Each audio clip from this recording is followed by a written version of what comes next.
Fljúgandi diskar og sjálfstýrður kafbátur voru meðal þess sem skemmti gestum Háskólans í Reykjavík í dag.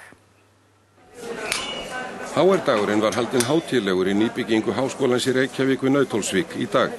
Nemendur og kennara kynntu nýja húsið og þá starfsemi sem það hýsir.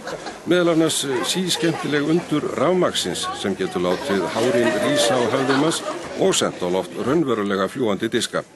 Nemendur í tæknigreinum sýndu kafbát sem á að leysa þrautir með gervigreind en á þessu stigi þarf enn fjarstýringu. En á endanum á hann að vera algjörlega sjálfstýrður og við ætlum að fara til Bandaríkjanna í keppni þar sem hann á að leysa þraut og eingöngu út frá myndavélum sem eru staðsettir í kafbátum og hann á að fara í gegnum þær og mörg bandarísk lið frá bandarískum háskólum eru einnig ekki.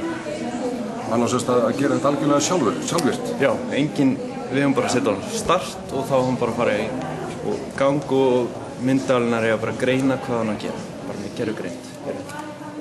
Og hvenær farið þið? Það verður í júlí sem keppnin er og þetta verður cirka vika sem við verðum í keppnin. Kammermúsíkklúbburinn hefur starfað í rúma hálfa öld og staðið fyrir hátt í 300 tónleikum. Blásarakvintett Reykjavíkur